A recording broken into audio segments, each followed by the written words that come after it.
Bitcoin, il faut bien comprendre que ce n'est pas juste une technologie.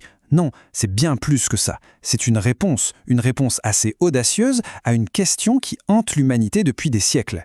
Qui, au fond, doit contrôler la monnaie ? Dans ce décryptage, on va voir ensemble comment Bitcoin se présente non pas comme une simple monnaie, mais carrément comme un état virtuel, une citadelle monétaire imprenable. Mais alors, si Bitcoin est si révolutionnaire, une question se pose. Pourquoi est-ce que la plupart des États le voient comme une menace ? C'est la question clé. Et pour y répondre, il faut faire un petit bond dans le passé et analyser la nature même du pouvoir. Pour comprendre cette méfiance, on doit adopter une perspective historique un peu particulière. Imaginez l'État non pas comme un simple protecteur, mais plutôt comme une structure pyramidale. Une pyramide qui, au fil du temps, a une tendance naturelle, presque inévitable, à devenir ce qu'on pourrait appeler un super prédateur. Selon cette théorie, en fait, les sociétés s'organisent principalement de deux manières. D'un côté, on a le réseau décentralisé, où le pouvoir est réparti entre plein de petits groupes, et de l'autre, on a la pyramide centralisée, où une seule et unique structure finit par dominer toutes les autres. C'est vraiment la tension entre ces deux modèles qui est au cœur de notre sujet. Et l'histoire, elle regorge d'exemples de cette centralisation. Que ce soit l'Empire romain, la monarchie absolue en France, ou même l'Union soviétique, le schéma est souvent le même. Une structure en pyramide finit par s'arroger le monopole sur la violence, sur la monnaie et sur la loi. Et là, le terrain est prêt pour la prédation. Et c'est justement là que tout bascule. Le pouvoir central devient prédateur. Qu'est-ce que ça veut dire ? Eh bien, il ne sert plus l'intérêt général de la société, mais uniquement les intérêts de la petite élite qui se trouve tout en haut de la pyramide. Le système, en somme, se retourne contre sa propre population. Il extrait la richesse de la base pour la concentrer tout en haut. Bon, face à ce problème historique, une alternative radicalement nouvelle est apparue. Voyons maintenant comment Bitcoin se propose d'être cette solution. La fameuse citadelle monétaire.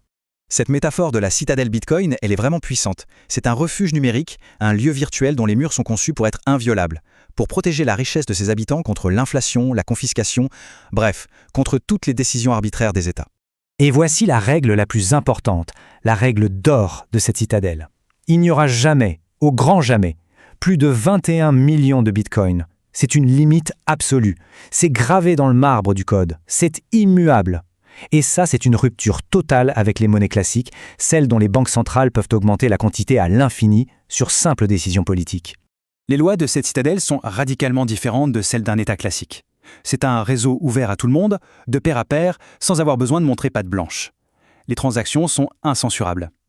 Et surtout, la création de nouvelles monnaies, elle ne dépend pas d'une décision politique, mais d'un processus prévisible qui demande de l'énergie. Un processus totalement hors de portée des banques centrales. Tout ça, ça nous amène à un concept économique qui est vraiment central pour comprendre la révolution que Bitcoin propose. Le problème de l'agence. C'est la clé pour saisir le transfert de pouvoir qui est en train de s'opérer. Alors, en économie, le problème de l'agence, c'est quoi ? En fait, ça décrit un conflit d'intérêts assez simple. D'un côté, il y a ceux qui possèdent une entreprise, les actionnaires. De l'autre, ceux qui la dirigent, les managers. Le truc, c'est qu'ils n'ont pas toujours les mêmes objectifs. Les uns veulent un retour sur investissement, les autres veulent peut-être plus de pouvoir ou simplement la sécurité de l'emploi. Ok, maintenant, appliquons ça à un État. Les citoyens, c'est nous. On est en quelque sorte les actionnaires. Le gouvernement, les hauts fonctionnaires, ce sont les dirigeants. Dans ce système, la question est qui a vraiment le dernier mot ?